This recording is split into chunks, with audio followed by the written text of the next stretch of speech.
আমার পায়ে কেন? আমার সর্ব শরীরে ওই চিহ্ন আছে।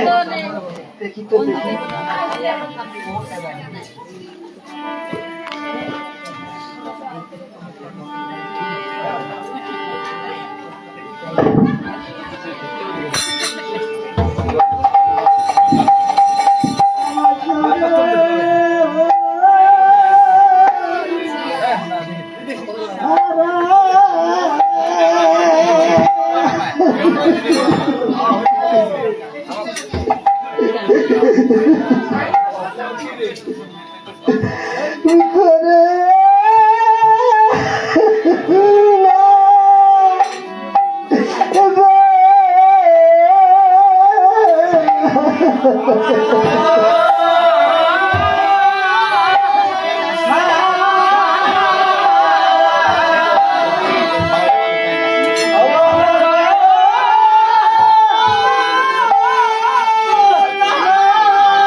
অন্তিমে আমার কি গতি হবে ঠাকুর?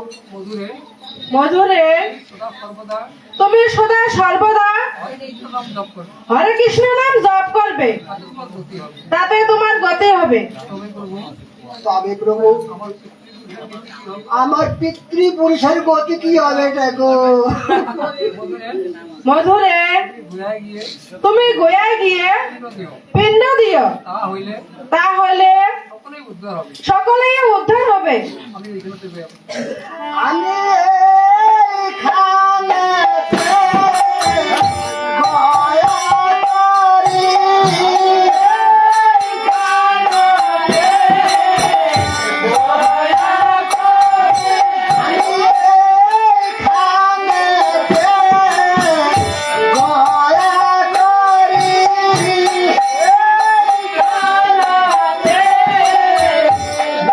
Yeah.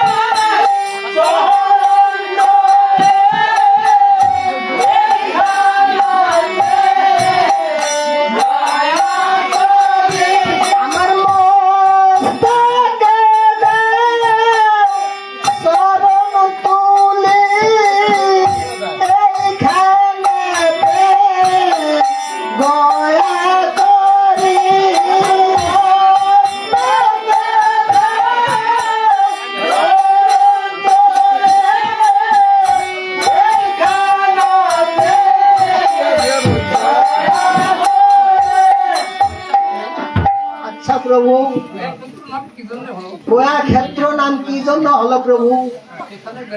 আর সেখানে গেলে কেনই বা জীবের মুক্তি হয়? মধুরে সেখানে গয়াসুর নামে এক দৈত্য ছিল। ভগবান সেই গয়াসুর দৈত্যকে বধ করিয়া গয়াধাম নাম রাখিয়াছে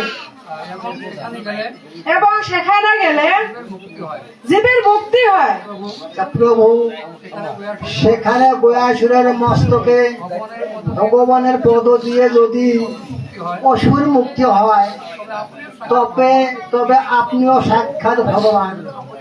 আপনি আমার মস্তকে শ্রীচরণ নিয়ে এই স্থানের নাম মধুক্ষেত্র রেখে যান। আচ্ছা মধু, আমি তোমার মনোবাসনা পূর্ণ করব। তুমি আমাকে আগে খৌরি করে দাও। তবে প্রভু, ওই নদীর তীরে চলুন, সেখানে বসে তোমাকে খড়ি করে দেবো। তবে তাই চলো।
এখন আমায় সন্ন্যাস মন্ত্রে দীক্ষিত করুন।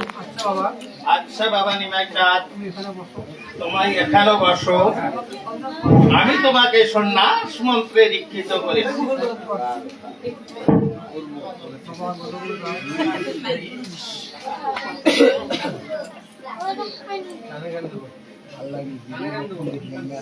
বাবা গৌরাঙ্গ চাঁদ, আজ হতে তোমার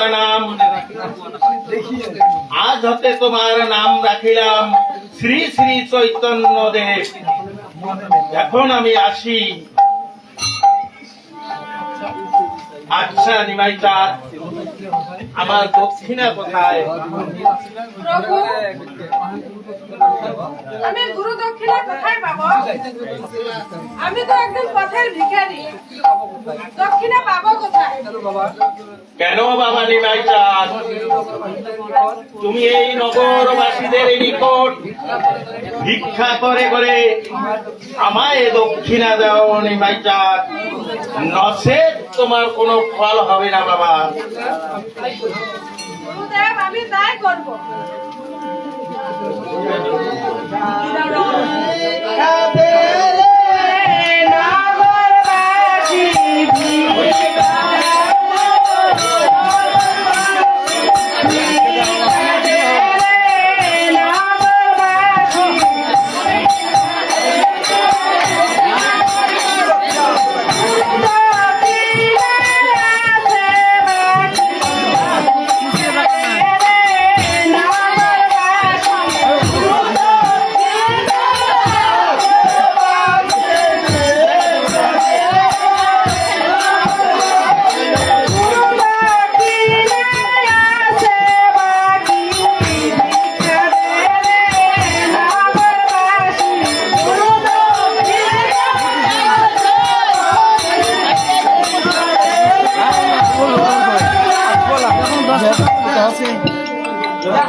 গুরুদেব, আমি নগরে নগরে ভিক্ষা করে আপনার দক্ষিণে জোগাড় করে এনেছি।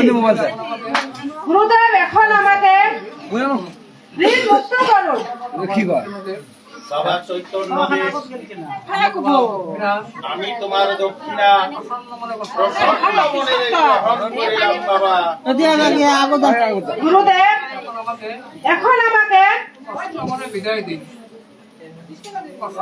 প্রসন্ন মনে বিদায় দিন। আমার মনোবাসনা যাতে পূর্ণ হয়। বাবা নিমাই চাঁদ, তুমি আমার সঙ্গে এসো।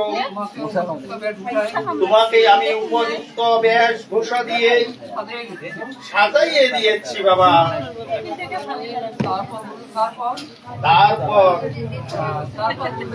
তারপর গুরুদেব কি করতে হবে আমাকে?